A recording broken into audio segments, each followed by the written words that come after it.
Welcome to Simplified UPSC by PPP, where we listen, learn, and grow together. Detailed lecture notes in English and Hindi, plus practice questions for prelims and mains, only on our Telegram channel. Link in description. Like and subscribe for more. नमस्कार और simplified UPSC by PPP channel पर आपका स्वागत है। चर्चा शुरू करने से पहले हम अपने सभी मौजूदा सदस्यों को उनके लगातार सपोर्ट के लिए दिल से धन्यवाद देना चाहते हैं। आपका सहयोग ही हमें ऐसा उपयोगी कंटेंट आप तक लाने की ऊर्जा देता है। और जो लोग आज हमारे साथ पहली बार जुड़ रहे हैं, अगर आपको हमारा काम पसंद आए तो कृपया सब्सक्राइब करें और हमारी पेड मेंबरशिप में शामिल होने पर जरूर विचार करें ताकि हम ये सिलसिला जारी रख सकें। तो चलिए आज एक सफर पर चलते हैं, एक पानी की बूंद का सफर, एक ऐसी यात्रा जो मिट्टी की गहराई से शुरू होती है और गुरुत्वाकर्षण को मात देकर मतलब 100 फुट ऊंचे पेड़ की सबसे ऊंची पत्ती तक पहुंचती है। इस सफर को समझकर हम यूपीएससी के लिए एनसीईआरटी के ट्रांसपोर्ट इन प्लांट्स यानी पौधों में परिवहन के पूरे अध्याय को डिकोड कर लेंगे। हमारे पास एनसीईआरटी की किताब और यूपीएससी के कुछ पुराने प्रश्नपत्र हैं जिनके जरिए हम इस यात्रा के रहस्यों को समझेंगे। बिल्कुल, और ये कोई साधारण यात्रा नहीं है। ये तो भौतिकी और जीव विज्ञान के सिद्धांतों का एक ऐसा संगम है जिसे प्रकृति ने लाखों सालों में परफेक्शन तक पहुंचाया है। आज हमारी कोशिश इसी जटिल नेटवर्क को सरल बनाने की होगी और हम उन पहलुओं पर खास ध्यान देंगे जहां से यूपीएससी सवाल उठाता है। ठीक है, तो इस सफर की शुरुआत कहां से होती है? जाहिर है कोशिका के स्तर से।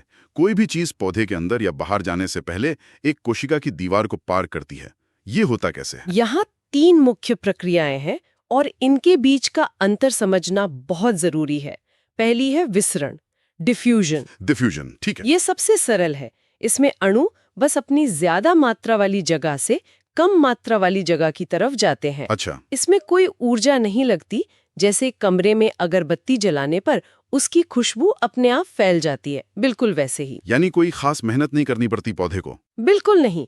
दूसरी प्रक्रिया है सुगम विसरण, मतलब फैसिलिटेटेड डिफ्यूजन। Facilitated diffusion. ये भी विसरण की तरह ही है, यानी इसमें भी ऊर्जा नहीं लगती और अणु ज्यादा से कम सांद्रता की ओर ही जाते हैं। तो फिर इसमें फर्क क्या हुआ? फर्क बस इतना है कि कुछ अणु कोशिका झिल्ली को आसानी से पार नहीं कर पाते, तो उनकी मदद के लिए झिल्ली में खास प्रोटीन के एक तरह से दरवाजे या चैनल बने होते हैं। अच्छा, तो ये प्रोटीन उनकी मदद करते हैं। और तीसरी प्रक्रिया जो मुझे लगता है सबसे महत्वपूर्ण होगी। हाँ, तीसरी है सक्रिय परिवहन, एक्टिव ट्रांसपोर्ट। Active transport. इसका नाम ही सक्रिय है क्योंकि इसमें पौधा अपनी ऊर्जा यानी एटीपी खर्च करता है। क्यों?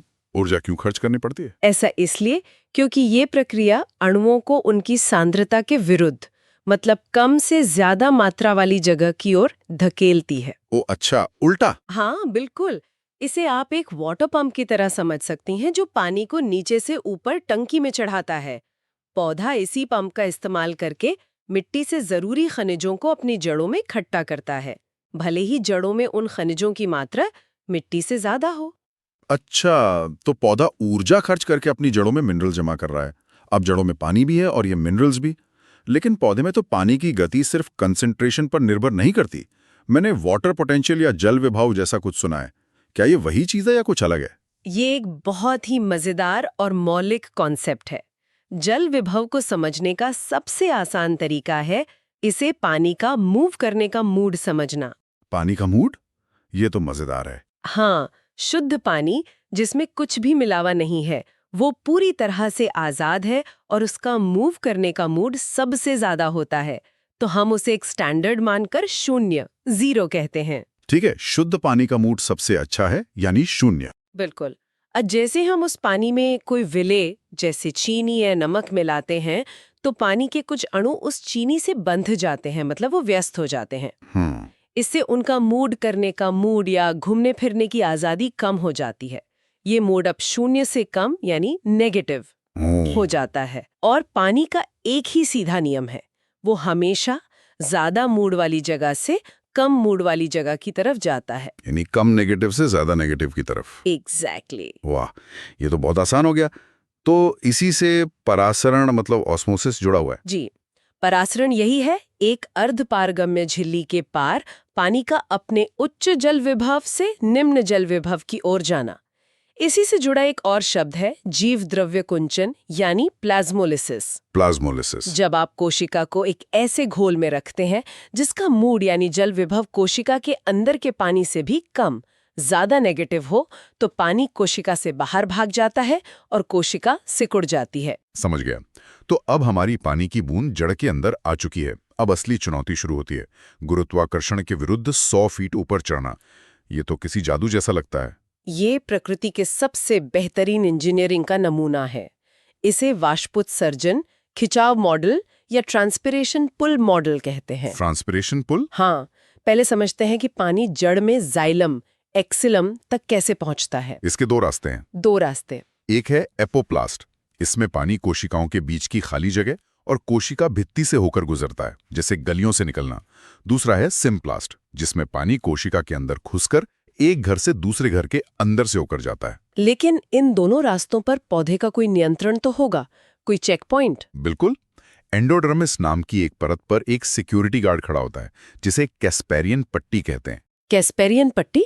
जी, ये मोम जैसी सुबेरन से बनी एक पट्टी है जो पानी को रोक देती है।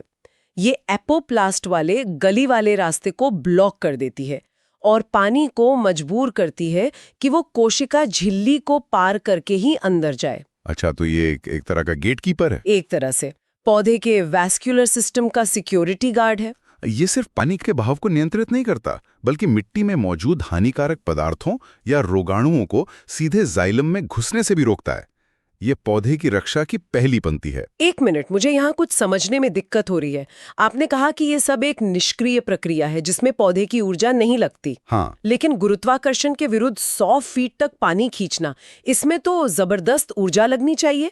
ये कैसे संभव है कि इसमें कोई ऊर्जा खर्च नहीं होती? बहुत अच्छा सवाल है, और इसका जवाब नीचे जड़ों में नहीं, ऊपर यानी पत्तियों में छिपा है। पत्तियों में? कैसे? पत्तियों की सतह पर छोटे छोटे छेद होते हैं, जिन्हें रंध्र, स्टोमाटा कहते हैं। स्टोमाटा। इन रंध्रों से पानी लगातार भाप बनकर उड़ता रहता है।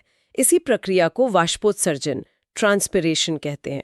जब एक पानी का अणु पत्ती से उड़ता है तो वो अपने पीछे एक खिंचाव या तनाव पैदा करता है, ठीक वैसे ही जैसे आप स्ट्रॉ से कोल्ड ड्रिंक खींचते हैं। लेकिन स्ट्रॉ में तो कोल्ड ड्रिंक एक साथ ऊपर आती है। पानी का कॉलम टूटता क्यों नहीं? हवा का एक छोटा सा बुलबुला भी तो पूरे सिस्टम को फेल कर सकता है। यहीं पर भौतिकी के दो जादुई गुण काम आते हैं। कौन से? पहला, पानी के अणुओं का आपस में जबरदस्त प्यार, जिसे ससंजन या कोहीजन कहते हैं। कोहीशन। और दूसरा, पानी के अणुओं का जाइलम की दीवारों से चिपकना, जिसे आसंजन या अडहीजन कहते हैं। अच्छा, कोहीजन और एडहीजन। इन दोनों बलों की वजह से जड़ से लेकर पत्ती तक पानी का एक मजबूत अटूट कॉलम बन जाता है। जैसे ही एक अणु ऊपर से उड़ता है, वो पूरे कॉलम को 1 मिलीमीटर ऊपर खींच लेता है। अरे वाह! जरा सोचिए, ये एक ऐसा पंप है जिसमें कोई मोटर नहीं, कोई आवाज नहीं और कोई बिजली का बिल नहीं। ये पूरी तरह से सूरज की गर्मी से चलता है और रोजाना हजारों लीटर पानी को ऊपर खींचता है। ये तो अविश्वसनीय है। और ये पूरा सिस्टम पौधे के मेटाबॉलिज्म का हिस्सा है।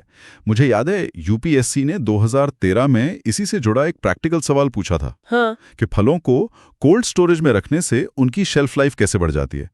क्या इसका जवाब इसी कॉन्सेप्ट में छिपा है? बिल्कुल, आपने एकदम सही कनेक्शन जोड़ा है। फल पेड़ से टूटने के बाद भी एक जीवित इकाई होता है। उसमें श्वसन और वाष्पोत्सर्जन जैसी प्रक्रियाएं चलती रहती हैं। श्वसन में वो अपनी शुगर खर्च करता है और वाष्पोत्सर्जन में पानी खोता है, जिससे वो खराब होता है। और कोल्ड स्टोरेज? कोल्ड स्टोरेज में कम तापमान करके हम पौधे के मेटाबॉलिज्म की दर यानी श्वसन और वाष्पोत्सर्जन की गति को ही बहुत धीमा कर देते हैं। अच्छा। धीमी गति का मतलब है कि फल अपनी ऊर्जा धीरे धीरे इस्तेमाल करेगा और पानी भी धीरे धीरे खोएगा, इसलिए वो ज्यादा दिन ताजा रहता है। ये दिखाता है कि यूपीएससी कैसे बुनियादी विज्ञान को व्यवहारिक अनुप्रयोगों से जोड़ता है। बेहतरीन। तो पानी और मिनरल्स का सफर तो पूरा हो गया। वो जाइलम के रास्ते पत्तियों तक पहुंच गए। वहां प्रकाश संश्लेषण से भोजन यानी शुगर बनी। लेकिन इस भोजन को तो जड़ों तक भी पहुंचना है। क्या इसके लिए कोई दूसरा हाईवे है? हाँ, इसके लिए दूसरा हाईवे है, फ्लोएम। फ्लोएम? फ्लोएम भोजन को स्रोत से कुंड तक, मतलब सोर्स टू सिंक तक पहुंचाता है। Source to sink? स्रोत वो जगह है जहां भोजन बनता है, आमतौर पे पत्तियां, और कुंड वो जगह है जहां भोजन इस्तेमाल होता है या स्टोर किया जाता है, जैसे जड़ें, फल, बीज। यहाँ जाइलम और फ्लोएम में मुख्य अंतर क्या है? सबसे बड़ा और यूपीएससी के लिए महत्वपूर्ण अंतर ये है कि जाइलम का प्रवाह हमेशा एक दिशात्मक यूनिडायरेक्शनल होता है, नीचे से ऊपर। हाँ, हमेशा नीचे से ऊपर। लेकिन फ्लोएम का प्रवाह द्विदिशात्मक बाइडायरेक्शनल हो सकता है। द्विदिशात्मक मतलब भोजन ऊपर या नीचे कहीं भी जा सकता है। ये तो एक बहुत ही स्मार्ट डिलीवरी सिस्टम लगता है। बिल्कुल, पौधे की जरूरत के हिसाब से डिलीवरी का रूट बदल जाता है। जैसे? कोई उदाहरण? जैसे पतझड़ में पत्तियां भोजन बनाकर जड़ों में भेजती हैं, तो पत्तियां स्रोत हुईं और जड़ें कुंड। लेकिन बसंत में जब नई कलियां खिल रही होती हैं, तो जड़ों में जमा भोजन ऊपर कलियों तक भेजा जाता है। अरे वाह! तब जड़ें स्रोत बन जाती हैं और कलियां कुंड।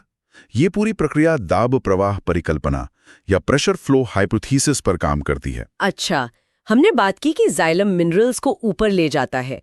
ये मुझे एक और यूपीएससी प्रश्न की याद दिलाता है। बताइए। जो 2013 में जैव उर्वरक बायो फर्टिलाइजर्स के बारे में था और उसमें नॉस्टॉक का जिक्र था। ये इस परिवहन की कहानी में कहाँ फिट होता है? यह एक और शानदार उदाहरण है कि कैसे अलग-अलग अध्याय आपस में जुड़े हैं। नॉस्टॉक एक साइनोबैक्टीरिया है जो वायुमंडलीय नाइट्रोजन का स्थिरीकरण, नाइट्रोजन फिक्सेशन करता है। Nitrogen fixation? हाँ, यानी वो हवा की बेकार नाइट्रोजन को पौधे के काम आने वाले रूप जैसे अमोनिया में बदल देता है।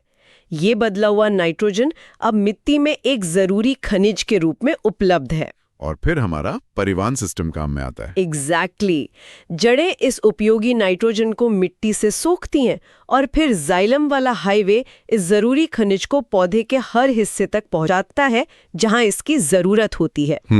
तो देखिए, जैव उर्वरक का कॉन्सेप्ट सीधे सीधे पौधे के खनिज पोषण और परिवहन प्रणाली से जुड़ा हुआ है। यूपीएससी यही समग्र समझ देखना चाहता है। तो कुल मिलाकर पौधों की परिवहन प्रणाली प्रकृति की एक अद्भुत इंजीनियरिंग है। एक तरफ जाइलम का निष्क्रिय सौर ऊर्जा से चलने वाला पंप है जो पानी और खनिजों को ऊपर खींचता है, और दूसरी तरफ फ्लोएम की स्मार्ट, जरूरत के हिसाब से बदलने वाली डिलीवरी सर्विस है जो भोजन को हर कोने तक पहुंचाती है। यूपीएससी के दृष्टिकोण से इन प्रक्रियाओं के पीछे के मूल सिद्धांतों, विसरण, परासरण, जल विभव को समझना और उन्हें व्यावहारिक स्थितियों जैसे खाद्य संरक्षण या कृषि से जोड़ना ही सफलता की कुंजी है। हाँ, तथ्यों को रटने के बजाय कॉन्सेप्ट्स के बीच संबंध स्थापित करने पर ध्यान देना चाहिए। आज की इस गहरी और आपस में जुड़ी हुई समझ के बाद हम चर्चा को समाप्त करते हैं।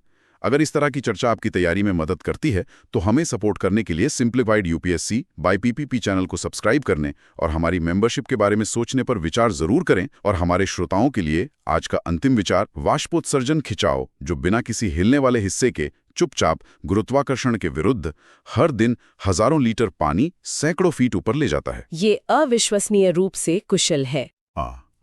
तो क्या हमारी मानव इंजीनियरिंग जो बड़े बड़े पंख और भारी ऊर्जा खर्च पर निर्भर करती है, हमारे शहरों के लिए टिकाऊ और ऊर्जा कुशल जल परिवहन प्रणाली बनाने के लिए पौधों से कुछ सीख सकती है? इस पर सोचिएगा। Thanks for watching. Follow us on Telegram and Instagram. Don't forget to like, share, and subscribe.